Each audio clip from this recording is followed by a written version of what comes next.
여러분 안녕하십니까? 뉴스가 있는 저녁 변상옥입니다. 코로나19 방역 조치가 조금씩 완화되고 있습니다. 백신 접종이 순조롭다는 판단에서입니다. 그러나 전문가들은 접종률 20%로는 완화 조치가 너무 이르다고 우려합니다. 아직 백신 접종을 하지 않은 학생들의 등교가 확대될 거고 청년들의 외부 활동도 활발해지는 계절이어서 위태롭다는 지적입니다. 당국에도 조심스럽고 신중한 판단이 필요해 보입니다. 뉴스가 있는 저녁 오늘 준비한 내용을 안기령 앵커가 소개합니다. 전해주시죠. 예, 오늘의 주요 소식 정리해드립니다.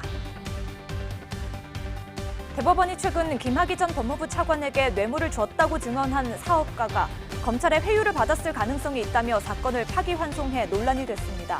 이 사업가는 YTN에 회유는 없었고 뇌물을 건넸다고 거듭 말했습니다. 세월호 참사 진상규명 특별검사팀이 증거 조작 의혹 등을 확인하기 위해 배경과 해군에 이어 대검찰청을 압수수색했습니다. 특검팀은 수사에 속도를 내며 기간 연장도 검토하고 있습니다. G7 정상회의 기간 약식 한일 정상회담이 잠정 합의됐지만 일본이 우리의 독도 방어 훈련을 이유로 취소했습니다. 또 G7 공동성명에서 중국 관련 문제가 언급된 데 대해 중국은 내정 간섭이라며 반발하고 있습니다. 오늘부터 수도권 중학교의 등교가 확대되고 의료기관이 없는 섬 지역의 30세 이상 주민들을 대상으로 얀센 백신 접종이 시작됐습니다. 최근 얀센 백신을 접종한 취재 기자와도 이야기 나눠보겠습니다. 첫 소식입니다. 김학의 전 법무부 차관 뇌물 혐의 사건에서 대법원은 뇌물을 줬다고 증언한 사업가가 검찰의 회유나 압박을 받았을 개연성이 있다며 사건을 파기환송했습니다. 그런데 YTN 취재팀이 해당 사업가에게 입장을 직접 묻자 회유 같은 건 없었고 뇌물을 건넨 것이 사실이라고 거듭 주장했습니다. 김 전 차관 측은 강하게 부인하고 있습니다. 한동호 기자입니다. 대법원이 유죄를 선고한 원심을 파기하고 보석을 허가하면서 8개월 만에 석방된 김학의 전 차관. 김학의 동영상 속 본인이 아니라고 생각하세요? 대법원에서 증인 신뢰성 배척했는데 어떻게 생각하세요? 김 전 차관에게 뇌물을 줬다는 사업가 최모 씨의 법정 증언이 현재로선 신빙성을 인정하기 어렵다는 이유였습니다. 증언 전 검찰의 사전 면담 과정에서 회유나 압박, 답변 유도나 암시 등이 있었는지 증인의 진술 등으로 증명해야 한다는 겁니다. 최 씨의 증언이 다시 사건의 핵심 쟁점으로 떠오른 건데 YTN이 직접 최 씨의 입장을 들어봤습니다. 최 씨는 검찰의 회유나 압박은 전혀 없었다고 거듭 주장했습니다. 자신이 김 전 차관 부인의 친척에게 1,200만 원을 보낸 계좌 추적 결과가 추가로 나와 꼼짝없이 뇌물을 준 걸 인정해야 했다는 겁니다. 그러면서 자신과 일면식도 없는 사람한테 그 돈을 보낼 일이 없지 않느냐며 회유를 받을 이유도 강요를 받을 이유도 없다고 강조했습니다. 연예인 아들에게 좋지 않은 이미지가 생길 것 같아 염려하던 중 증거 자료가 나와 부인할 수 없었다는 2심 증언을 재확인한 겁니다. 하지만 김 전 차관 측은 여전히 최 씨 진술의 신뢰성에 의문이 있다는 입장입니다. 최 씨가 처음엔 명확히 기억도 못하다가 검찰에서 객관적인 금융 자료들을 내자 점점 진술이 구체화했다며 그 자체가 유도라고 주장했습니다. 또 진술이 바뀐 이유도 납득하기 어렵고 최 씨가 2심 법정 증언에서 객관적 사실과 다른 답변도 많이 했다고 비판했습니다. 파기환송심을 맡은 서울고등법원은 대법원에서 사건 기록이 넘어오는 대로 조만간 재판부를 배당할 예정입니다. 향후 재판에선 최 씨에 대한 증인신문과 과거 면담 과정을 기록한 자료 등을 검증해 증언의 신빙성을 따질 전망입니다. 8개월 만에 석방된 김 전 차관은 자택에 머물며 재판을 준비하고 있는 것으로 전해졌습니다. 검찰은 증인 최 씨의 주장을 내세워 유죄 입증에 최선을 다한다는 입장이지만 김 전 차관 측은 증언의 신뢰성을 흔드는 전략을 내세울 것으로 보여 파기환송심에서도 치열한 공방이 예상됩니다. YTN 한동우입니다. 고 조비오 신부의 명예를 훼손한 혐의로 1심에서 유죄가 선고된 전두환 씨의 항소심 재판이 두 차례 연기된 끝에 오늘 광주지방법원에서 열렸습니다. 하지만 전 씨는 오늘도 법정에 나오지 않아 재판은 골석 재판으로 진행됐습니다. 재판에서 전 씨 측 변호사는 5.18 때 헬리콥터 사격을 봤다는 고 조비오 신부의 말에 객관적인 근거가 없다고 주장했습니다. 이에 대해 검찰은 전 씨가 회고록에서 광주 시민들의 명예훼손을 서슴지 않았을 뿐 아니라 죄질이 불량하고 개전의 여지가 없어 실형을 내려야 한다고 요구했습니다. 오늘 재판에서 전 씨 측 변호인이 항소 이유를 1시간 넘게 설명하자 검사와 재판부의 항의와 제재 발언이 이어지기도 했습니다. 세월호 참사 증거 조작 의혹을 수사하는 특별검사팀이 해경과 해군에 이어서 대검찰청도 압수수색했습니다. 특검은 관련 기록을 확보하고 참고인 조사를 벌이며 수사에 속도를 내고 있는데요. 수사기간 연장 가능성도 있습니다. 손효정 기자입니다. 세월호 특검이 출범 한 달 만에 대검찰청 포렌식센터를 압수수색했습니다. 압수수색 대상인 통합 디지털 증거관리 시스템 서버로 세월호 영상 저장 장치인 DVR 수거 과정에 대한 영상과 자료 등을 확보하려는 취지입니다. 특히 과거 세월호 의혹을 수사했던 검찰 특별수사단과 광주지검 등의 수사 자료를 중점적으로 들여다보는 것으로 전해졌습니다. 앞서 특검은 지난 7일부터 며칠에 걸쳐 해경과 해군 본부 등에 대한 압수수색도 벌였습니다. 이렇게 확보한 자료가 상자 30여 개 분량에 전자정보도 100TB 이상인 것으로 파악됐습니다.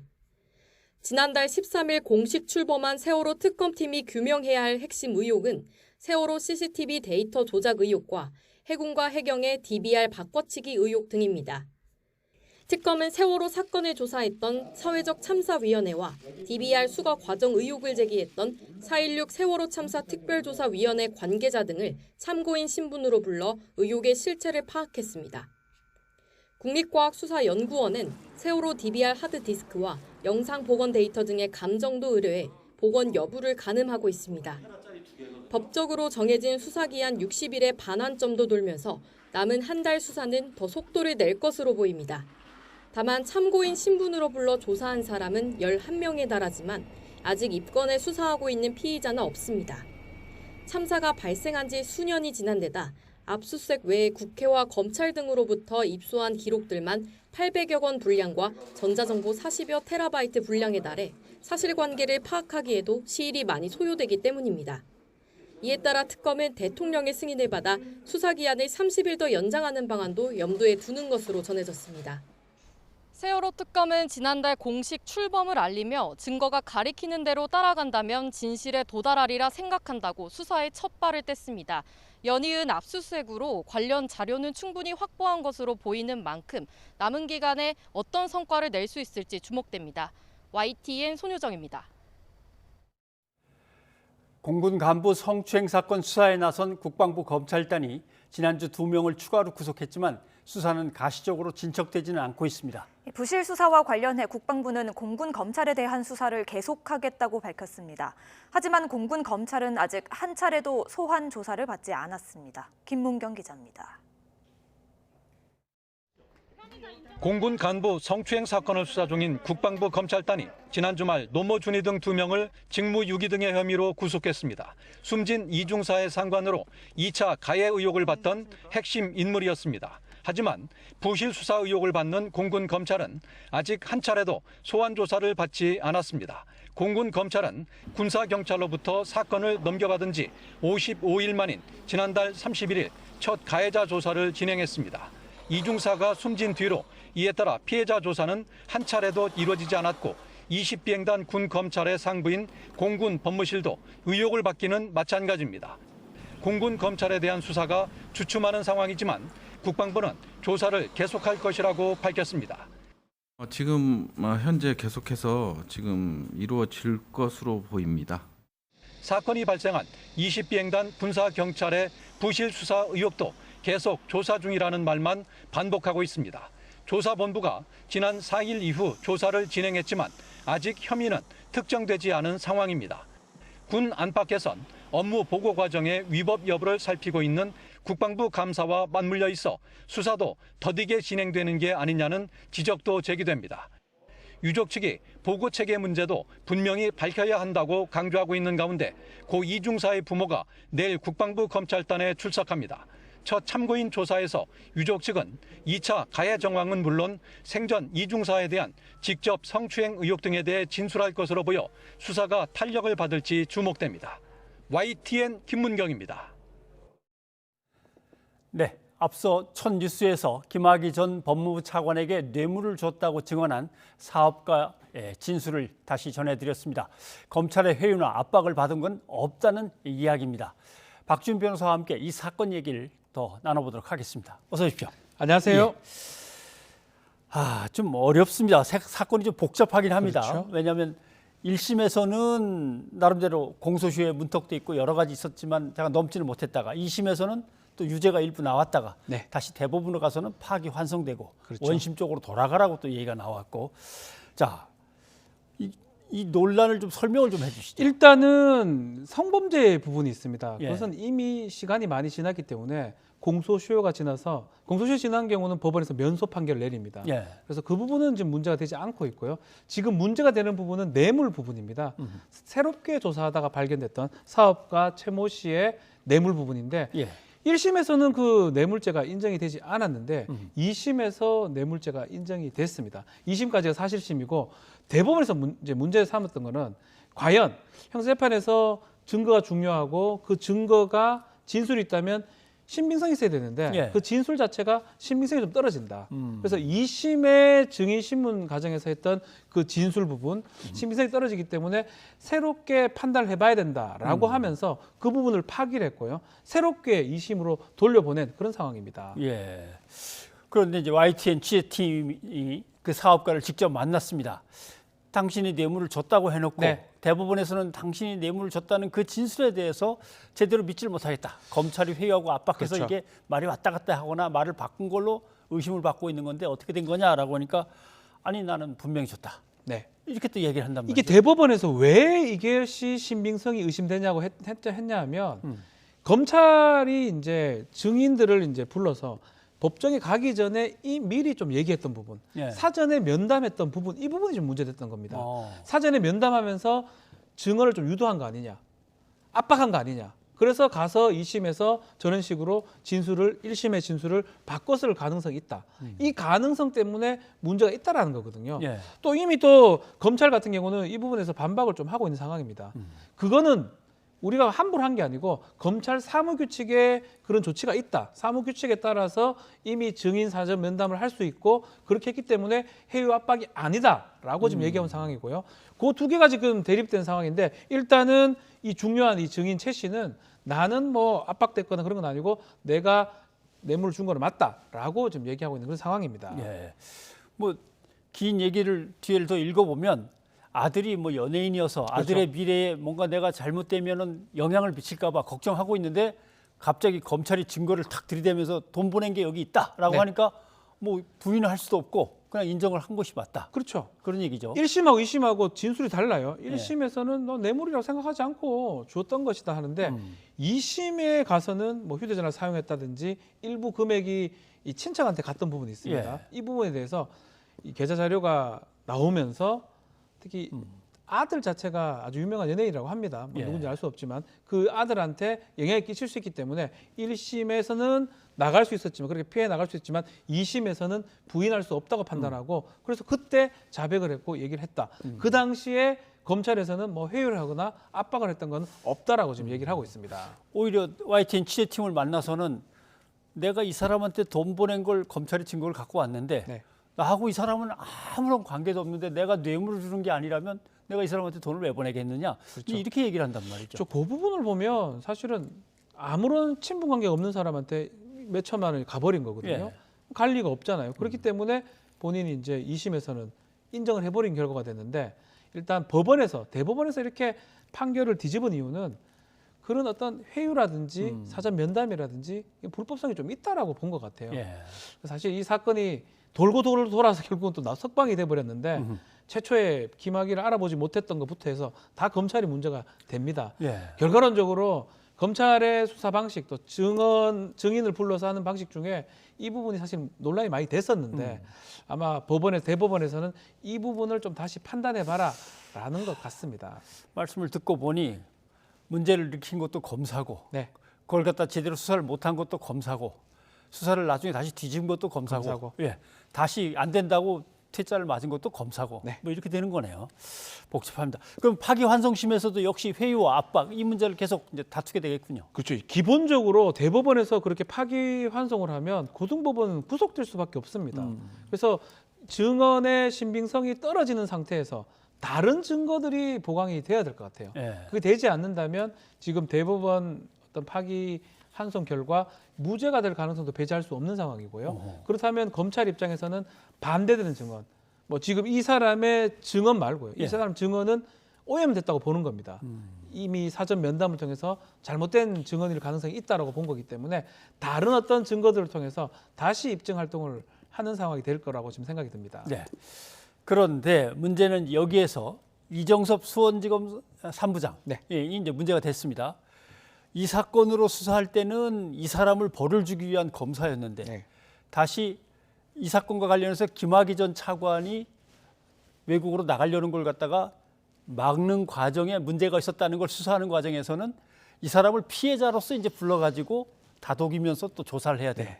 피의자로 한 번 조사를 한 사람이 피해자로서 또 그 사람을 조사해야 되는데 지금 박범계 장관은 이게 안 된다, 이해 충돌이다라고 생각하는 것 같아요. 이해 상충이라고 표현을 상충. 했습니다. 뭐 충돌, 상충 비슷한 얘기인데 한 어떤 수사기관이 피의자를 했다가 피해자를 하는 거 뭐 맞지 않다라는. 근데 이게 좀 시간적으로 보면 2019년도에 검찰 수사단의 이정섭 부장이 그 수사 활동을 해서 기소를 했던 상황이거든요. 예. 그래서 시간이 또 한참 지나다가 한참 후에 출국 금지 사건이 문제가 되니까 이 이정섭 부장이 가장 많이 알 것이다라고 판단해서 윤석열 총장이 또 사건을 배당했던 걸로 보입니다. 예. 그래서 사건이 끝나면 다행인데 지금 대법원 파기 환송 결과 새롭게 배당이 돼야 될 상황이 됐어요. 예. 그러면 지금 수사상으로는 이정섭 부장이 해야 될 상황으로 보입니다. 근데 지금 문제는 상황이 많이 달라졌어요. 예. 그 와중에 이정섭 부장은 이 수사도 했지만 김학의 전 차관을 아마 피해자로서 많이 얼르고 달래고 했을 거라고 생각이 듭니다. 예. 그때하고 다르게 2021년 1월 달 와가지고는 그렇다면 지금 새롭게 그 뇌물 사건 수사하기에는 좀 어렵지 않느냐. 그런 의미에서 박범계 장관이 이해 상충, 이해 충돌이라는 표현을 썼던 걸로 지금 보이고요. 예. 그래서 재배당할 때 다른 쪽에 배당될 가능성도 좀 있지 않을까 이런 분석이 되고 있습니다. 수사팀이 전격적으로 좀 많이 교체될 수도 있나요? 지금 상황으로라면 예. 부장급이 바뀔 가능성도 있다고 봐야 될 것 같아요. 그리고 배당하는 거는 뭐 굳이 항상 이미 했던 어떤 수사부에 배당하는 건 아니거든요. 달리 또 배당할 수도 있는 거고, 뭐 이거 사실은 이건 문제가 없다라는 또 일각의 얘기도 있어요. 예. 사익 공익이 충돌하는 거 아니고 같은 공익적인 요소이기 때문에 그렇지만 다릅니다. 2019년도에는 분명히 기소하려고 그렇게 애를 쓰다가 2021년도에는 이 김학의를 보호하기 위해서 피해자로 만들기 위해서 뭐 이성윤이나 다른 사람 조사하기 위해서 했던 거거든요. 그렇기 때문에 이정섭 부장 입장에서는 상당히 좀 난감하거나 곤란한 상황에 빠질 가능성도 있다. 그것 때문에 아마 박범계 장관이 이해 상충 이것을 언급했고 예. 그래서 인사도 가능한 상황이 아닌가 이렇게 보입니다. 어떤 김학의 전 차관이라는 인물이 한 번은 피해자로 만났다, 네. 한 번은 또 피의자로 만났다. 이것이 이제 이해상충의 문제가 아니겠느냐 하는 그 얘기입니다만은 그런데 대법원이 파기환송을 한 걸 다시 이제 2심에서 다시 다루면서 네. 모든 게 다 무죄가 돼버린다면 그럼 죄가 하나도 없는 사람이 외국으로 나가려는 걸 갖다가 어떻게든 잡았으니까 그럼 뭐 그 사건은 뭐라고 할 수가 없는 거 아니에요? 참 이거 결국은 말씀하셨지만 검찰에서 알아보지 못해가지고 재수사를 했는데 또 알아보지 못하고 불기소하고 딴 거 엉뚱한 걸로 지금 어쩌면 지금 엉뚱한 겁니다. 별건으로 뇌물로 또 검사가 기소를 했습니다. 1심에서 무죄 받았다가 2심에서 또 유죄가 됐다가 또 사전 증언 허회유했다고 해가지고 또 무죄가 된 상황이고 예. 난리도 이런 난리가 없는 거거든요. 사실은 똑같은 사건 가지고 이렇게 왔다 갔다 하는 거는 국민이 봤을 때는 상당히 불편하고 결과론적으로 만약 최종 무죄가 된다 그러면 이 사건에는 김학이라는 사람 없어지고 이성윤이나 뭐 지금 다 걸려 있습니다. 예. 김호수 총장도 문제가 되고 있고요. 이 엉뚱한 사람들만 지금 수사를 받고 기소를 받고 재판받는 정말 엉뚱한 결과가 되는 겁니다. 뭐 그 예. 사건의 그 재판 결과는 우리 와중이니까 결과 얘기하기는 어렵지만 어쨌든 김학의는 다 빠져나가고 그 김학의를 못 나가게 했던 사람들이 재판받는 상황으로 참 이상한 상황이 되는 것 예. 같습니다. 어떻게든 죄가 조금이라도 있는 사람이면 그 죄인을 막기 위해서 좀 서둘렀다. 뭐 이렇게라도 변명이 가능하지만 네. 아예 죄가 없는 걸로 끝나버리면 도대체 죄 없는 사람을 왜 공항에서 막고 그렇죠. 붙잡고 했느냐. 궁극적으로는 이렇게 되는 겁니다. 무죄를 받은 사람을 못 보내려고 안 보내려고 공권력을 작동했구나. 조작까지 하면서 이렇게 결론이 날 가능성이 있습니다. 알겠습니다. 일단은 파기환송심이 어떻게 진행되는지를 먼저 봐야 되겠군요. 예, 알겠습니다. 여기까지 듣겠습니다. 박준 변호사님 고맙습니다. 감사합니다.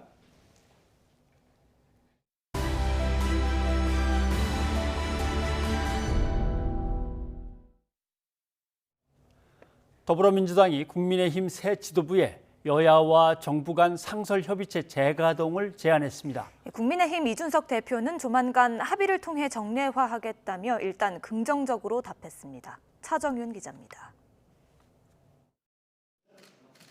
문재인 정부 출범 초기 문 대통령과 여야 5당 원내대표들이 협치를 위해 추진한 여야정 상설협의체.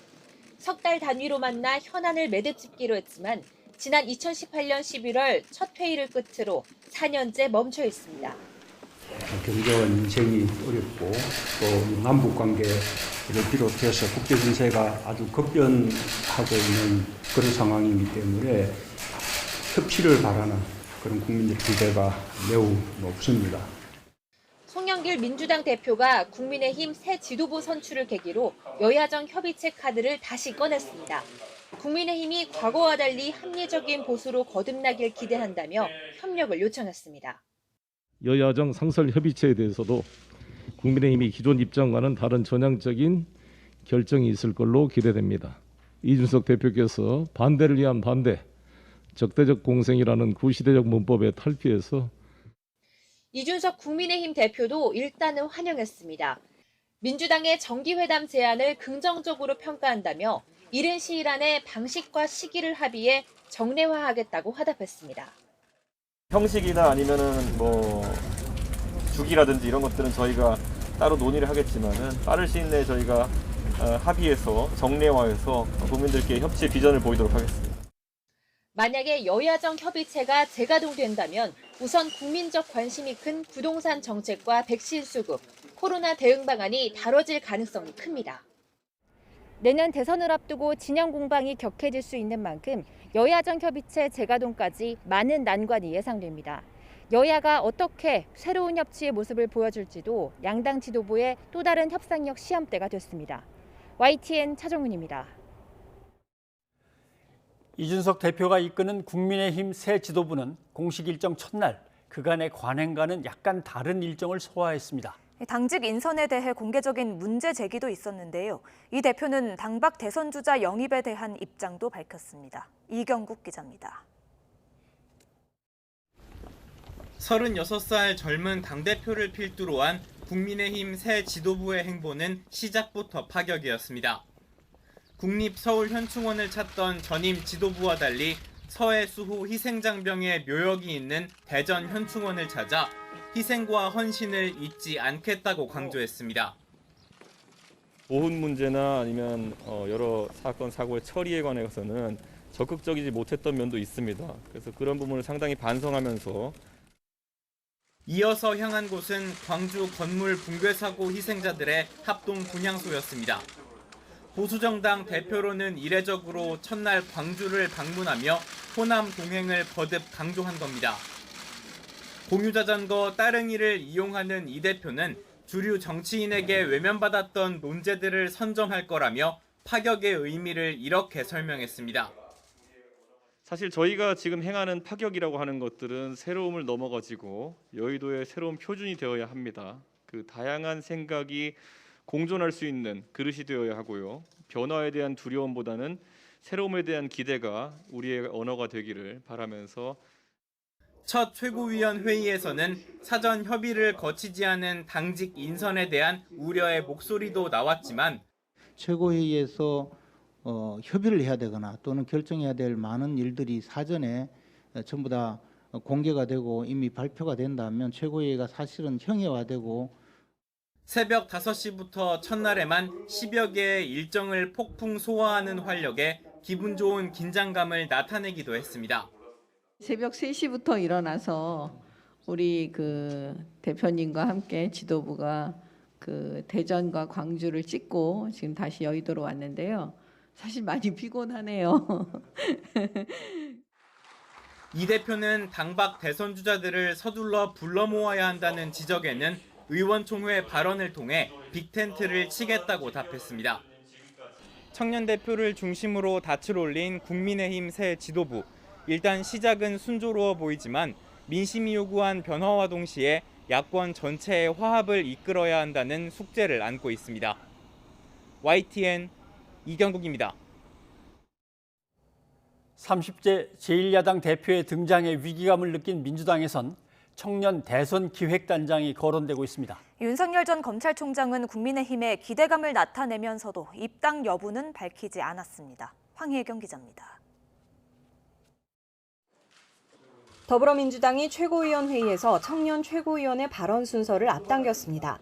당 대표와 원내대표에 이어 세 번째 발언 기회를 청년에게 부여하며 쇄신 경쟁에 나선 겁니다. 이따금씩은 청년의 목소리를 먼저 듣는 최고위도 괜찮을 것 같습니다. 새로운 정치를 선보일 것으로 기대합니다. 이에 따른 개혁 경쟁은 불가피합니다. 민주당도 질 수 없습니다. 이번 주 안에 대선 기획단을 출범하기로 한 가운데 이동학 청년 최고위원을 단장 물망에도 올렸습니다. 국민의힘이 이른바 이준석 돌풍으로 세대교체 열망을 확인시킨 만큼 민주당도 젊고 파격적인 인물을 내세워야 한다는 목소리가 힘을 받고 있습니다.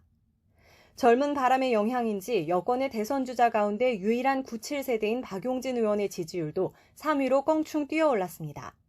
개파 정치, 줄 세우는 정치, 이른바 낡은 대세론 이런 것들로 한국 정치를 책임질 수 없고요. 대한민국 국민들이 바라는 변화를 보여줄 수 없다고 생각합니다. 자수성가형 정치인, 개파 없는 정치인 박용진이 국민의힘 이준석 대표는 최근 대선 출마 의지를 밝힌 하태경 의원을 돌풍선상에 올리며 여의도 정치권이 긴장할 것을 주문하기도 했습니다. 오세훈이 한번 그렇게 튀고 이준석이 한번 튀고 만약에 하태경 의원까지 그렇게 약간 튀는 분위기가 만들어질 수 있다면은 뭐 박용진 의원까지 포함해가지고요. 그렇다면 이게 2021년의 트렌드입니다. 국민의힘 입당을 저울질하고 있는 윤석열 전 검찰총장도 이준석 지도부 체제에 호감을 드러냈습니다. 윤 전 총장 대변인은 윤 전 총장이 큰 기대를 갖고 지켜보고 있다고 말했다면서 국민의힘이 어떻게 변할지 기대하고 있다고 전했습니다. 다만 입당에 대해선 결정된 게 없다며 함구했는데 이준석 대표는 8월 중에는 대선 버스에 올라타야 한다고 거듭 압박했습니다. 앞서 안철수 대표와도 따로 만난 사실이 확인되면서 국민의당과의 합당 논의도 탄력을 받을지 주목됩니다. 대선을 9달가량 앞두고 30대 제1야당 대표가 일으킨 세대 교체와 젊은 리더십 바람이 전체 대선 구도에 어떤 영향을 미칠지 정치권 안팎의 관심이 집중되고 있습니다. YTN 황혜경입니다. 국민의힘 이준석 신임 대표를 향한 언론의 관심이 대단하죠. 첫 출근도 대대적으로 보도하고 있는데요. 일부 언론들은 이 대표가 여의도 국회의사당역에서 공유 자전거 따릉이를 타고 국회 본관까지 몇백 미터를 가자 일면에 관련 사진을 올리며 파격이라는 수식어를 달았습니다. 보여주기 쇼가 아니냐는 지적에 이 대표는 평소에도 자주 이용한다고 반박했습니다. 들어보실까요? 제가 원래 여의도에서 돌아다니고 또 이렇게 할 때 대중교통도 많이 이용하고 또 킥보드나 자전거 이런 것도 많이 이용하는데 네네. 저는 일상적으로 행하던 것들이 제가 당대표가 되니까 그게 참 새롭게 느껴지나 봅니다. 정치인들이 소탈한 모습을 연출하거나 환경에 대한 관심을 드러내고 싶을 때 자전거를 애용하곤 하는데요. 지난 2008년 이명박 전 대통령은 차 없는 날을 맞아 전기 자전거를 타고 관저에서 청와대 본관으로 출근했습니다. 잠시 보실까요? 오늘 자전거 타고 가야 되는데.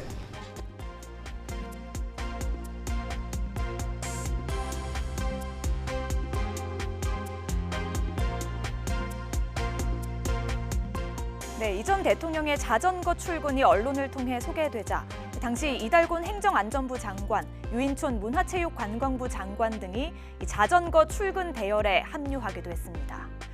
고 노무현 전 대통령의 경우에는 퇴임 이후 봉하마을에서 자전거에 손녀를 태워 달리는 모습이 노 전 대통령의 상징이 되기도 했습니다. 반면 문재인 대통령은 과거 언론 인터뷰에서 가난한 어린 시절 자전거를 살 돈도 빌려 탈 돈도 없었다며 아직도 자전거를 탈 줄 모른다고 고백했습니다. 이후 한 방송 프로그램에서 보조 바퀴가 달린 자전거를 선물 받기도 했는데요. 여전히 자전거는 타지 않는 것으로 알려졌습니다. 정치인들에게 자전거, 특히 선거 때 인기입니다. 오선의 국회의원을 지낸 국민의힘 이재호 상임고문. 선거 때마다 혼자 자전거를 타고 골목을 누비는 나홀로 유세로 화제가 됐고요. 최근에는 지난 서울시장 보궐선거에서 민주당 박영선 후보가 자전거로 라이딩 유세를 선보이기도 했습니다. 누리꾼들은 이준석 대표의 자전거 출근으로 환경에 대한 관심이 더 커졌으면 좋겠다는 평가와 함께 공유 자전거라고 해도 안전모는 착용해야 한다는 지적을 내놓았는데요. 실제 지난 2018년 도로교통법의 개정으로 따릉이 같은 공유 자전거도 안전모 착용이 의무화됐습니다. 다만 과태료와 같은 처벌 규정은 없습니다. 뉴스가 있는 저녁 안기령입니다.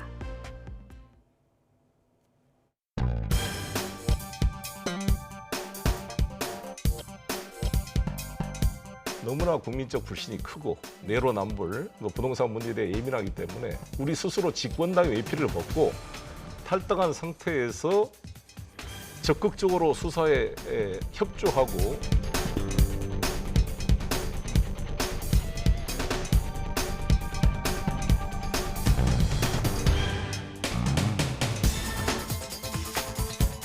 국민의힘은 소속 의원 102명과 배우자, 직계 좀비 속에 대한 부동산 투기 여부에 대한 전수조사를 국민권익위원회에 의뢰하기로 했습니다. 일단은 이렇게 우리 조사해달라, 부동산 전수조사 해달라는 공문만 와 있는 상태랍니다. 정보 제공 동의서는 아직 동의서는 안 와 있고, 그래서 이제 저희가 기존의 민주당이나 정의당 이런 부분들은 그 공문과 함께 그런 가족까지 다 포함해서 직계 좀비소, 가족까지 포함해서 다 뭐 주민등록번호 등 그 개인정보 동의서가 다 들어왔었거든요. 그래서 지금 이제 저희들은 현재 좀 관련 이런 정보 제공 동의서를 제출할 수 있도록 협조해달라라고 지금 요청을 해놓은 상태입니다. 만약에 이번 주도 안 오면 그건 또 이제 조사할 수 있는 게 없으니까.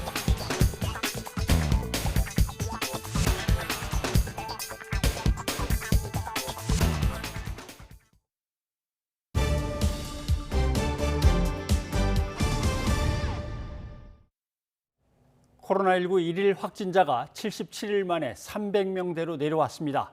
휴일이라 검사 건수가 줄고 계절적 요인도 반영된 걸로 보입니다. 백신 접종률은 23%에 달하고 있는데요. 방역당국은 지역사회 감염을 차단하기에 아직 부족하다고 평가했습니다. 보도에 박홍구 기자입니다. 지난 3월 29일 382명 이후 2달 보름여 만에 신규 환자가 가장 적게 나왔습니다. 399명으로 국내 발생이 360명이고 해외 유입이 39명을 차지했습니다. 방역당국은 이 같은 수치가 휴일 검사 건수 감소와 날씨의 영향 때문인 것으로 보고 있다고 밝혔습니다. 최근에 계절적인 그런 이유로 굉장히 많은 환기를 시행하고 있어서 그런 밀폐된 환경들이 줄어들고 또 하는 그런 부분들, 그리고 국민 여러분들께서 방역 수칙을 철저히 지켜주시고. 하지만 휴일 효과도 지난 2달간 월요일 평균과 비교하면 환자 발생이 100명 이상 적은 것으로 나타났습니다. 일평균 주간 확진자도 지난주는 524명이 발생해 전주에 비해 10% 가까이 줄었습니다. 그럼에도 방역당국은 아직 안심할 단계가 아니라고 판단하고 있습니다. 사업장과 유흥시설 등 다중이용시설에서 감염이 잇따르고 변이 바이러스가 확산하는 것을 위험 요인으로 꼽았습니다. 백신 접종이 본격 궤도에 올라 1차 접종률 23%를 기록하고 있지만 영국의 사례를 볼 때 이 정도로는 지역사회 전체의 감염을 차단하기엔 역부족이라고 평가했습니다. 9월 달 적어도 70% 1차 접종까지는 진행이 돼야 어느 정도의 지역사회 전파 차단을 좀 논의할 수 있는 수준이라고 보고 있습니다. 방역당국은 최근 노인복지시설 운영이 재개되고 스포츠 경기장 방역수칙이 완화되는 등 개인 간 접촉이 늘게 될 것이라며 예방접종을 했어도 사회 전체가 충분히 면역력이 형성되기 전까지는 마스크 착용 등 방역수칙을 지켜줄 것을 거듭 당부했습니다. YTN 박홍구입니다. 섬 지역 주민들을 대상으로 오늘부터 백신 접종이 시작됐습니다. 해군 함정이 찾아가 배 위에서 얀센 백신 접종이 진행됐습니다. 이동우 기자입니다. 병원과 의료기관이 없는 전라남도 도서지역 주민들에게 해군 고속단정이 다가갑니다. 한 번만 맞아도 코로나19 예방 효과가 완성되는 얀센 백신을 접종하기 위해 이들을 해군 함정으로 실어 나르려는 것입니다. 너무 좋죠. 지금은 이제 코로나 백신도 지금 보여가지고 신청하면 몇 개월을 걸려야 되는데 이게 정부에서 군하고 이렇게 해서 시군에서 저희한테 스피드가 엄청 큰 도움이 됐죠. 바닷길을 15분 달려 목적지인 한산도함에 도착한 주민들은 사다리를 타고 경납고에 설치된 접종센터로 이동합니다. 접종 전에는 체온과 혈압을 검사하고 문진표를 작성합니다. 생전 처음 경험하는 함정 위 백신 접종에 잠시 긴장감이 흐르기도 했지만 의료진의 세심한 배려에 이내 안도합니다. 지금 토하고 엄청 바쁘거든요. 근데 그 시간 엄청 단축해 주셔서 감사할 따름입니다. 해군 함정과 의료진의 지원으로 접근성이 크게 떨어지는 전라남도 도서지역 주민들을 대상으로 한 함상 예방 접종은 오는 30일까지 계속됩니다. 한산도함은 질병청 전남도청과 협조하여 도서지역 주민들이 안전하게 백신을 접종받을 수 있도록 최선을 다하겠습니다. 함상에서의 얀센 백신 한 번 접종으로 코로나19 면역력을 확보하게 된 도서지역 주민들은 해군과 의료진에게 거듭 고마움을 표시했습니다. YTN 이동호입니다. 수도권의 중학교에서는 오늘부터 등교 인원이 전체의 3분의 1에서 3분의 2로 확대됐습니다. 교육부는 2학기 전면 등교 계획을 이달 안에 발표할 것으로 보입니다. 김종균 기자입니다. 수도권 중학교의 교문이 활짝 열렸습니다. 등교가 확대되면서 학생들이 바쁘게 교문에 들었습니다. 안녕. 어서 와. 학교 방역은 여전합니다. 한 줄로 줄줄이 건물에 들어서면 손 소독을 먼저 하고 체온도 측정합니다. 등교를 하니까 좀 더 기분도 좋아지고 이제 친구랑 대화하면서 할 수 있으니까 이학스터로 할 때보다 더 좋은 것 같아요. 앞서 정부는 중학교 밀집도 기준을 기존 3분의 1에서 3분의 2로 완화했습니다. 이에 따라 하루 2학년씩 중학교도 등교할 수 있게 됐습니다. 학교에 계신 선생님들, 또 학부모님들, 학생들 모두 다가 이제 협력을 해야죠. 이건 우리들 모두를 지키는 일이니까. 또 직업계 고등학교는 전교생이 매일 등교를 시작했습니다. 오전 오후반을 도입하기도 했습니다. 자격증 취득이나 실습 훈련을 위해 전면 등교가 꼭 필요하기 때문입니다. 교육부는 이달 안에 2학기 전면 등교를 위한 로드맵을 발표할 예정입니다. 다만 과밀학급 해소 방안이 마땅치 않아 고심 중인 것으로 알려졌습니다. YTN 김유길입니다. 식당에서 식사를 함께 할 수 있는 인원은 4명으로 제한돼 있는데 이를 지키지 않는 손님들이 늘고 있습니다. 일부 식당들이 단체 손님들을 나눠 받는 이른바 쪼개기 영업을 하며 방역 지침을 지키는 사람만 손해라는 푸념이 나오고 있습니다. 정현우 기자입니다. 서울의 한 식당. 손님 2명과 3명이 따로 들어옵니다. 하지만 서로 얘기하는 걸 본 식당 직원이 5인 이상 집합 금지에 해당한다며 모두 내보냅니다. 점심시간 내내 비슷한 일이 반복됩니다. 5-6명씩 무리지어 들어와 일행이 아니라고 우기며 바로 옆 테이블에 나란히 앉는 식입니다. 사이 1시간 사이에 한 3팀을 돌려보냈거든요. 제가 이제 마음 같아서 받고 싶죠. 지금 저희가 지금 적자도 나고 지금 월세도 못 드리는 상황이에요. 식당에서 방역 지침을 안내하면 대부분 나가지만 무시하고 들어와 자리를 차지하고 버티는 경우도 적지 않습니다. 왜 이렇게 유난이냐. 그냥 따로따로 앉겠다는데 어차피 꽉 차면은 옆에 앉는 거 아니냐. 왜 그러냐면서 이제 욕하시는 분들도 계시고 좀 좋게 나가시는 분들은 거의 많이 없죠. 손님 1명이 아쉬운 일부 식당은 단체 손님을 쪼개서 받기도 합니다. 구청에선 단속보다는 계도에 중점을 두고 있습니다. 지역도 너무나 넓고 많은데 인원이 없는 거고 시간상의 어떤 제약을 받는 것도 있고 자체로 나눴을 때는 거의 없었어요. 방역 지침을 잘 지키는 식당이 오히려 억울한 상황. 식당이나 카페처럼 유독 자영업에만 엄격하냐는 볼멘 소리도 나옵니다. 같이 어울려서 이렇게 교통수단을 이용하고 하는데 이 음식점만 5인 이상 집합 금지를 하는 거는 사실 부당하다고 생각합니다. 다음 달부터 방역 수칙 완화가 예고된 가운데 지침을 지키는 사람이 손해보지 않도록 방역 당국이 더 신경 써야 한다는 목소리가 높습니다. YTN 정윤우입니다. 제가 직접 가서 직접 만나서 직접 타보겠습니다. 가! 보! 니!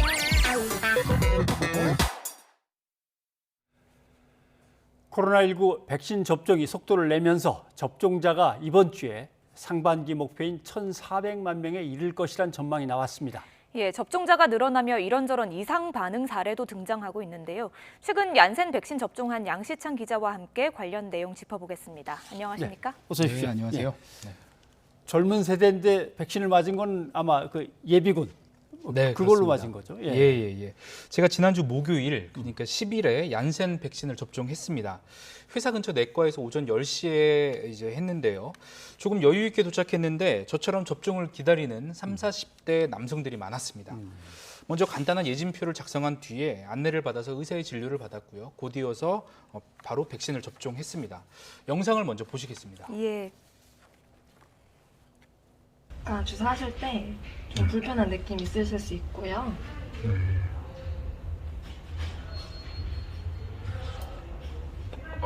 뻐근하네요. 제가 좀 누르고 있을게요. 오늘 주사하셨기 때문에 약간 아플 수는 있어요. 그래서 타이레놀 미리 한두 알 정도 드시는 게 좋으시고요. 네. 목욕은 내일부터 하시면 되시고 술, 담배도 내일부터 부탁드릴게요. 오늘은 말고 내일부터는 음주해도 돼요? 네네. 오늘만 좀 주의해주세요. 네, 조금 오해의 소지가 있어서 말씀드리면 이 질병관리청은 접종 당일과 다음 날까지 적어도 이틀 동안은 과격한 운동이나 음주를 삼가라고 권고하고 있습니다. 예, 영상을 보니까 따끔했나 봐요. 인상을 좀 쓰시던데. 네네. 예, 이후에는 반응이 어땠습니까? 좀 발열이나 몸살 기운 같은 게 있었습니까? 네, 접종했을 때는 뻐근한 통증이 있었지만 그 직후에는 별 증상이 없었습니다. 병원에 20분 정도 머물면서 상태를 지켜본 뒤에 괜찮아서 집으로 복귀했고요. 질병관리청의 권고대로 3시간 동안 안정을 취하면서 이상 반응을 관찰했는데 또 이렇다 할 증상이 없었습니다. 예. 다만 저녁부터 면역 반응이라고 하죠. 근육통과 미열 증상이 시작됐습니다. 제 몸 상태와 그 조치 사항을 중간중간 좀 영상으로 기록했는데 함께 보시겠습니다. 일어나서 열을 쟀는데 한 37.2도 정도가 나와서 타이레놀을 한 번 더 복용했습니다. 약한 몸살 기운 이 정도 볼 수 있을 것 같고요. 타이레놀 먹은 지 한 30분 정도 지났는데 지금 제가 또 열을 재보니까 네, 열은 또 금방 내렸습니다. 36.5도가 정확히 나왔습니다. 네, 아세트 아미노펜 성분의 그 진통제를 제가 이틀 동안 6시간, 7시간 간격으로 모두 7차례 복용을 했고요. 예. 이 해열 진통제는 근데 약국뿐만 아니라 이제 편의점에서도 쉽게 구할 수가 있는데 그 많이 알려진 타이레놀이나 펜잘이 아니어도 괜찮습니다. 저도 타이레놀 말고 다른 진통제도 복용을 했는데 효과는 비슷했습니다. 아세트 아미노펜의 단일 성분으로 허가된 진통제는 지난달 27일 기준으로 한 70종 정도가 시중에서 판매되고 있거든요. 코로나19 예방접종 홈페이지에 가면 또 쉽게 확인할 수 있습니다. 처음에는 으슬으슬한 몸살 기운이 제법 있었는데 진통제를 복용하니까 확실히 효과가 있었고요. 이틀이 지나자 근육통이나 미열이 사라져서 더는 복용할 필요가 없었습니다. 아무래도 잠을 충분히 자고 또 휴식을 취하니까 금세 증상이 사라졌습니다. 변행커께서도 지난 주말에 아스트라제네카 백신을 맞으셨죠? 예. 이상 반응 없었습니까? 주말 오전에 아스트라제네카 백신을 접종을 했는데 저는 이제 해열 진통제를 이쪽에 놓고 이쪽에는 양시창 기자가 기록을 해 나가겠다고 해서 저도 기록을 하려고 노트하고 필기구를 준비해 놓고 기다렸는데 아무런 이상이 없어서 왼쪽에 맞은 건지 오른쪽에 맞은 건지도 실제로는 감각상으로는 구분하기가 어려울 정도로 아무 증상이 없어서 아, 하루가 지난 다음부터 증상이 생기나 보다라고 했는데 그것도 또 아니고 조금 민감하게 더 느껴보려고 애를 썼는데 아까 방송 시작하기 조금 전부터 약간 이렇게 멍해지는 느낌이 살짝 들었는데 아마 그게 아닌가 싶기도 하고 좀 우스갯소리를 해도 되는지 모르겠습니다만은 다른 방송에 있는 후배 기자가 출연해서 백신을 맞고 난 뒤에 식욕이 막 폭발적으로 증가했다라고 하길래 저는 다이어트 실패해놓고서 엉뚱한 데다 핑계를 대는구나라고 이제 뭐라고 했는데 식욕은 정말 엄청나게 올라가더라고요. 근데 이게 심리적인 거겠죠, 뭐 심리적인 거. 네, 그 부분은 이제 뭐 여러 가지 이야기가 있는데요. 확실히 앵커께서 저보다는 이상 반응이 별로 없으신 상황인데요. 이런 변 앵커와 저와의 경우가 굉장히 일반적인 사례라고 볼 수 있습니다. 이 코로나19 예방접종 대응 추진단이 발표한 내용이 있는데요. 이상 반응 신고 현황입니다. 연령대별 신고율을 보면 18세에서 29세가 1.9%로 가장 높았고 차례로 낮아져서 75세 이상이 0.17%로 나이가 많을수록 신고율이 낮았습니다. 그러니까 바꿔 얘기하면 이상 반응이 젊은 층에 더 많이 발생한다는 거거든요. 관련해서 이재갑 한림대 교수의 이야기를 들어보시겠습니다. 젊은 층에서는 이제 면역 반응이 건강하다 보니까 반응이 좀 빨리 강하게 일어나서 그런 증상이 강하게 나타나고요. 연세가 드신 분들은 반응 자체가 빨리 안 일어나고 이제 점진적으로 천천히 일어나다 보니까 급성기 반응이 강하게 나타나진 않습니다. 네. 자, 그러면 백신 접종 뒤에 이상 반응이 이제 여러 가지가 나타날 텐데 나타나면 어떻게 되는지를 한번 정리를 한번 해보십시다. 네, 먼저 백신 접종 뒤 나타날 수 있는 그 이상 반응을 좀 확인하는 게 필요한데요. 예상 가능한 반응들은 접종 부위의 통증이나 붓기, 또 전신 반응으로는 발열이나 피로감, 근육통, 두통, 메스꺼움 이런 증상들이 있습니다. 질병관리청 홈페이지에 가면요. 예방접종 건강상태 확인하기라는 배너가 있거든요. 여기 클릭해서 들어가면 증상별로 내가 어떤 상태인지를 쉽게 체크할 수가 있습니다. 또 그에 따른 조치 내용도 같이 확인할 수가 있는데요. 무엇보다 내가 지금 느끼고 있는 이 증상이 당장 병원 방문이 필요한 증상인지 아닌지를 확인해 주기 때문에 도움이 됩니다. 일반적으로 보면 접종 뒤 2, 3일이 지난 뒤까지도 이 두통이나 몸살 기운이 계속 이어진다거나 아니면 아세트아미노펜 계열의 진통제를 복용했는데도 증상이 가라앉지 않거나 오히려 더 증상이 심해질 경우에는 병원 진료를 권유하고 있습니다. 또 문제는 접종을 하고 일정 기간 분명히 지나야 그때부터 이제 면역에 대한 효과가 나오는 거니까 사실은 너무들 일찍 서둘러서 마스크를 벗으신다거나 아니면은 많이들 이제는 맞았으니까라고 방심하면서 방역 조치를 갖다 제대로 안 지킨다거나 이런 일은 없어야 될 것 같습니다. 영국 같은 경우는 80% 맞았는데도 지금 뭐 평균으로 한 7,000명 정도 하루 신규 확진자가 나오는 거 보니까 계속 조심해야 될 것 같습니다. 양시장 기자 수고했습니다.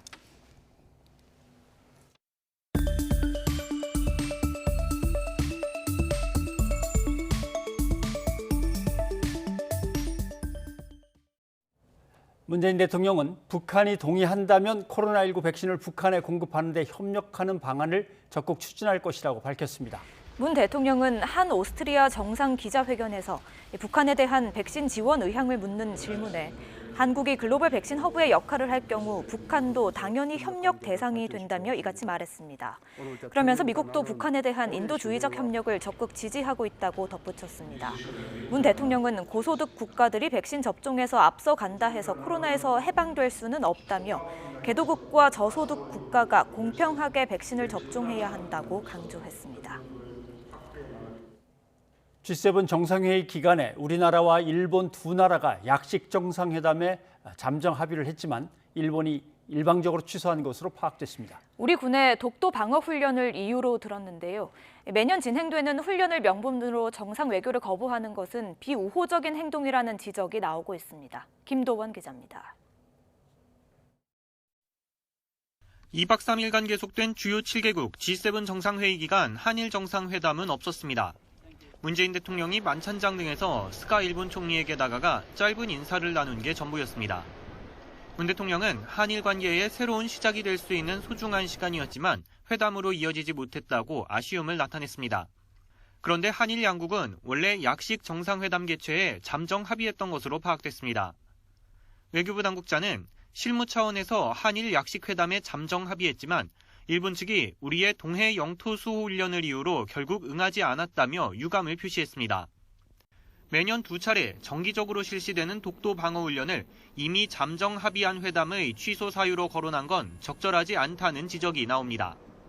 독도 때문에 뭐 이 문제를 정상회담을 못한다면 앞으로도 영원히 못하는 거죠. 핑계나 명분과 일본 국민에게 설명하기에는 그나마 도움이 될런지 몰라도 객관적으로 볼 때는 전혀 설득력이 없는 설명이죠. 스가 총리는 강제징용, 위안부 피해 배상 문제에 대해 한국이 해결책을 제시해야 한다며 국가 간의 약속이 지켜지지 않고 있는 상태라고 거듭 주장했습니다. 한국 피해자들의 배상 요구는 2015년 위안부 합의와 1965년 청구권 협정 위반이라는 인식을 재확인한 것입니다. 우리 정부는 역사 문제와 별개로 한일 협력을 계속 추진하자는 투트랙 접근을 촉구하고 있지만 호응이 없습니다. 스가 총리는 지지율 하락으로 곤란을 겪고 있고 문 대통령도 임기 말에 접어든 만큼 한일 관계 개선에 동력을 찾기는 당분간 어려울 거라는 비관적 전망이 우세합니다. YTN 김도원입니다. 한일 정상회담이 불발로 끝난 데 대해서 일본 정부는 일방적으로 취소한 사실이 없다며 되려 우리나라에 항의했습니다. 몇 년 전 정상 간 대화에 조건을 붙여서는 안 된다더니 이제는 한국이 해법을 가져오지 않으면 대화에 나서지 않겠다는 식입니다. 도쿄 이경하 특파원이 보도합니다. 隣国の首脳が会うのに前提をですねつけるべきじゃないこういうふうに考えています。 지난 2015년 위안부 문제 등을 이유로 한일 정상회담에 응하지 않던 한국에 당시 스가 관방장관이 내놓은 말입니다. 지금 일본의 입장은 정반대입니다. 기대를 모은 한일 정상회담이 불발로 끝난 뒤 스가 총리는 한국이 현안에 대한 해결책을 제시해야 한다는 입장을 다시 드러냈습니다. 벌써 수년째 일본은 받아들일 수 있는 해법을 내놓기 전까지 관계 개선은 없다는 사실상의 조건을 내걸고 있습니다. 그럼에도 일본 정부는 한일 정상회담이 열리지 못한 것은 일정상 그렇게 된 것뿐이라며 오히려 한국을 비난했습니다. そのような事実は全くありません。このように事実に反するのみならず一方的な反襲は極めて遺憾であり、直ちに韓国側に抗議をしたところであります。 니혼게이자이 신문은 G7 회원국에 한국 등을 포함시키려는 움직임에 일본이 반대했다고 전했습니다. 코로나 이후 선진국이라고 믿기 힘들 만큼 뒤처진 일본의 민낯이 세계에 알려진 데 비해 국제사회에서 한국의 영향력은 점점 커지는 것을 노골적으로 견제하는 겁니다.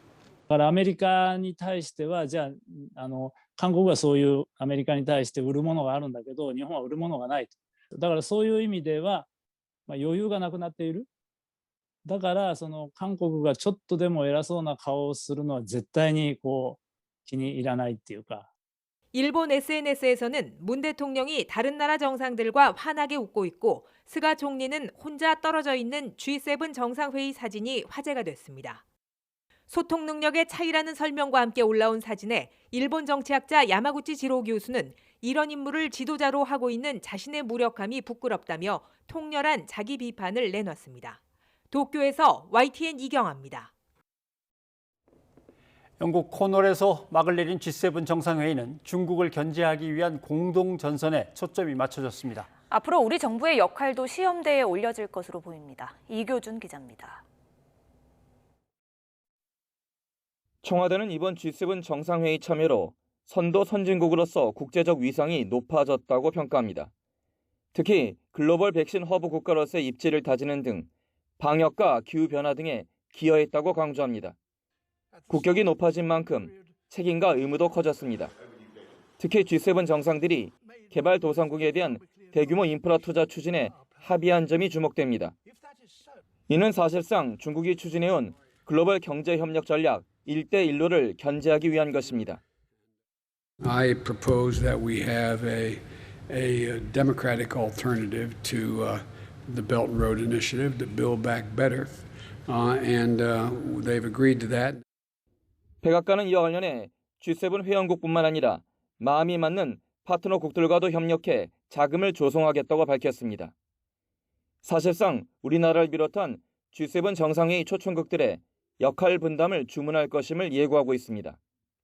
더 나은 세계의 재건 프로젝트는 미국 주도의 4개국 협의체 쿼드에 이어 우리 정부의 전략적 대응을 요구하고 있다는 지적입니다.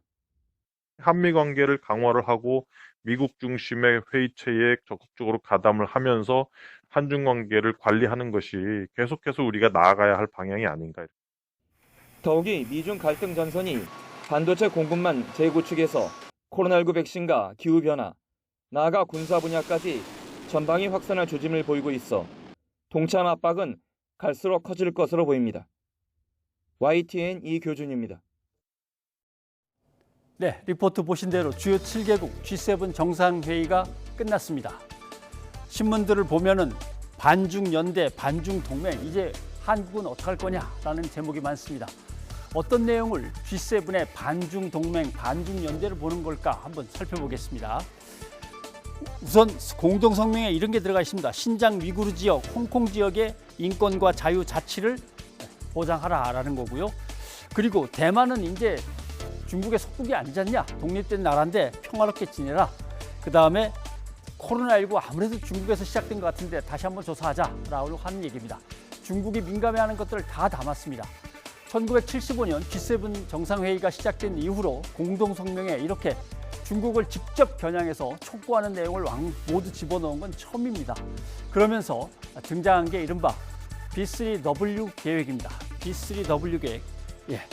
B가 3번 들어간다는 뜻인 모양입니다.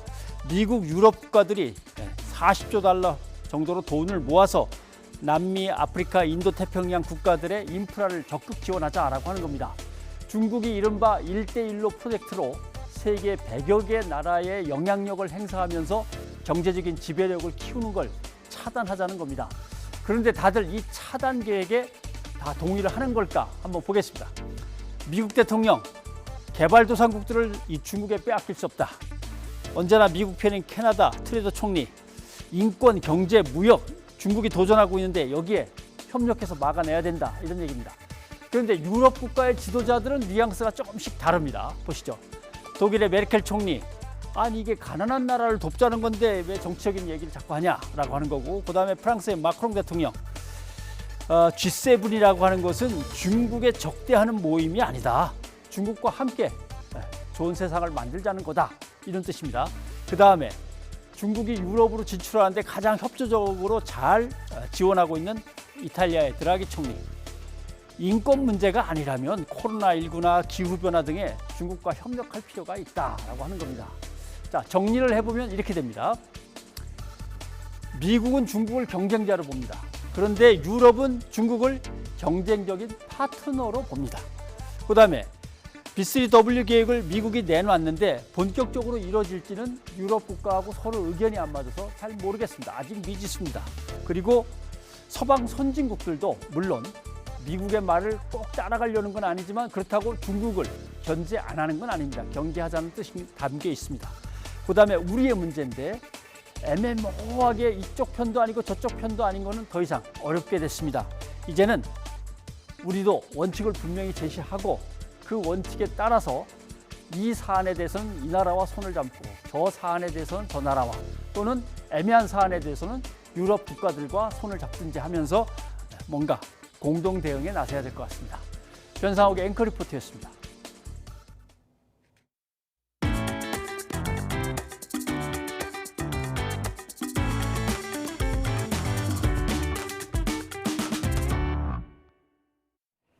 손님들이 북적이던 점심시간 냉면집에 승용차가 돌진했습니다.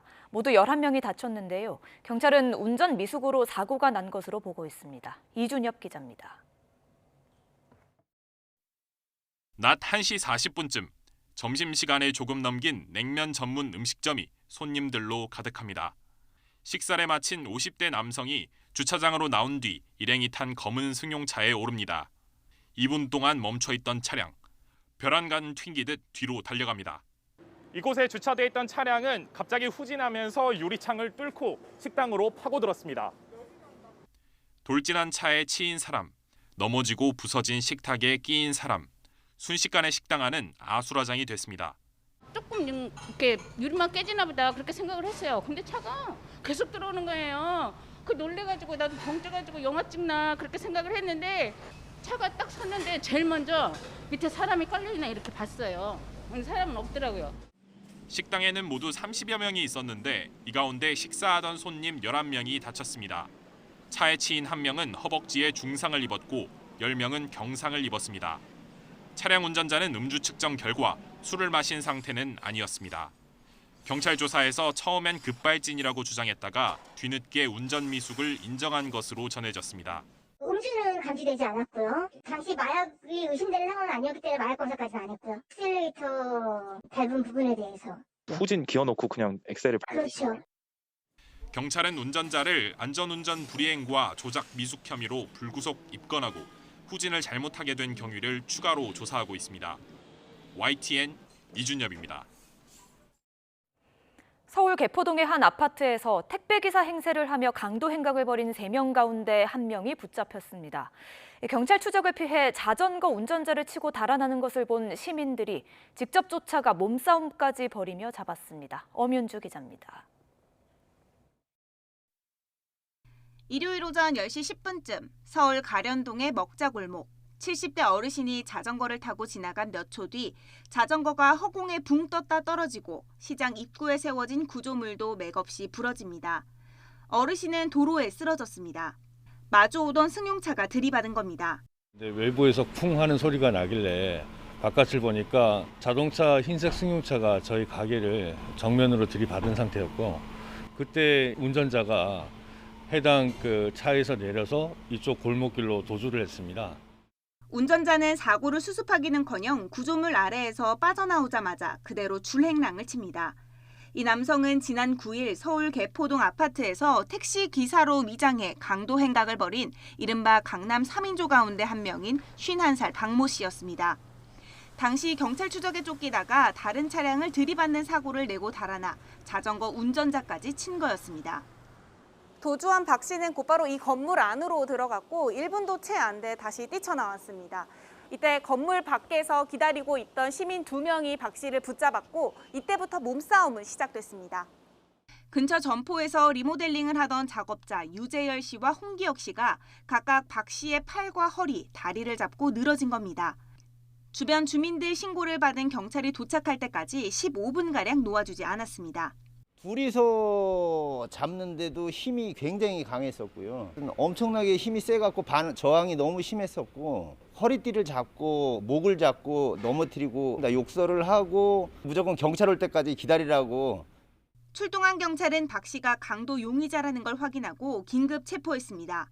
경찰은 3인조가 범행 전후 탄 차를 운전한 40대 남성도 인천 서부의 주거지에서 붙잡았습니다.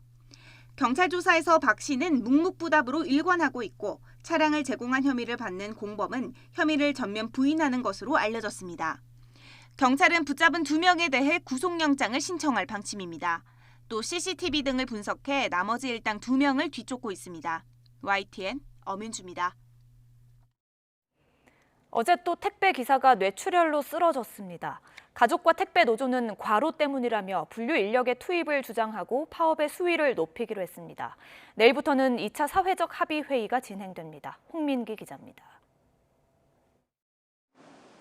지난 13일 새벽 롯데택배 노동자 47살 임모 씨가 집에서 잠을 자다가 뇌출혈 증세를 보여 병원으로 옮겨졌습니다. 가족들은 지병 없이 건강했던 임 씨가 쓰러진 건 이른 아침부터 새벽까지 이어진 과로 때문이라고 주장하고 있습니다. 어떤 날은 제가 막 새벽에 안 들어오니까 전화를 계속 하면은 막 어디서 졸았어, 뭐 넘어졌어, 뭐 이렇게도 얘기를 막 하더라고요. 그래서 특히 임 씨 동료와 노조 측은 지난 1월 택배 노사가 체결한 1차 사회적 합의 내용이 적용되지 않은 게 문제라고 분통을 터뜨렸습니다. 추가 인력이 투입됐지만 분류 작업을 다 맡기엔 턱없이 적은 숫자였고 밤 10시를 넘기는 심야 배송도 계속됐다는 겁니다. 물건을 첫 배송을 시작하는 시간이 늦어지다 보니까 당연히 퇴근 시간은 늦어지는 거죠. 11시, 12시 뭐 그런 건 기본이고 명절 때 같은 데는 날을 새서도 합니다. 합의 이행을 촉구하며 지난 9일부터 파업을 벌이고 있는 택배 노조는 2차 사회적 합의를 앞두고 파업 수위를 높이겠다고 예고했습니다. 분류 작업에 즉시 인원을 투입하라며 전국 곳곳에서 동시다발 기자회견을 연 데 이어 전국의 조합원 6,500여 명이 국회 근처에 모여 농성을 벌이기로 했습니다. 정부는 택배 노동자들의 이러한 현실을 제대로 직시하지 못하고 주저하고 있습니다. 이런 상황에서 택배 노동자들은 불가피하게 서울 상경을 결정했습니다. 택배 노조 소속 우체국 노동자들도 국회 근처 우체국 건물을 점거하고 투쟁에 나섰습니다. 소포 배달원들이 분류 작업을 하는 대신 사회적 합의에 따라 수수료를 지급하기로 약속했는데 우정사업본부가 이를 지키지 않았다고 비판했습니다. 우정사업본부의 이런 행태가 국민들 대상으로 한 새빨간 거짓말이고 사기극이라고 주장하고 있는 것입니다. 택배 노조원은 전체 택배 기사의 11% 남짓이지만 파업이 길어지면 배송 차질을 빚는 곳도 늘어날 것으로 보입니다. 정부와 여당, 택배 노사는 이틀 동안 택배 노동자 과로사 방지를 위한 2차 사회적 합의 기구를 열 예정입니다. 모레에는 결론을 낸다는 목표지만 노사 입장차가 좁혀질 수 있을지는 미지수입니다. YTN 홍민기입니다. 시청취자 여러분의 의견 소개해드립니다. 네, 국민의힘의 젊은 당대표가 등장하면서 정치권에 변화의 바람이 불고 있는 소식 전해드리고 있는데 2071님이 청년들 관심 얻기 위한 정치권의 노력이 일시적이지 않고 계속돼서 청년들의 꿈을 크게 키워야 합니다. 당부하셨습니다. 예, 그리고 최근에 있었던 광주광역시의 건물 붕괴 사고와 관련해서 5633님, 제발 앞으로는 이처럼 비극적인 일이 안 일어났으면 하는 바람입니다. 하셨습니다. 네, 코로나 백신 접종과 관련해서 9330님, 백신 맞았다고 방심하면 또다시 무더기 확진이 발생할 수 있습니다. 마스크를 꼭 착용합시다 하셨습니다. 예, 여기까지 여러분의 의견 소개해드렸습니다. 미국 텍사스의 한 호수에서 뱃놀이를 즐기던 여성 4명이 댐 아래로 떨어질 뻔했는데요. 위기의 순간에 구조됐습니다. 네, 주의하라는 경고판도 있었는데 즐거운 시간을 보내다 보니까 깜박하고 위험한 곳까지 들어간 겁니다. 이제 물놀이철이 다가옵니다. 안전의식 가다듬어야겠습니다. 함께 보시죠. 저희는 내일 다시 찾아뵙겠습니다. 여러분 고맙습니다.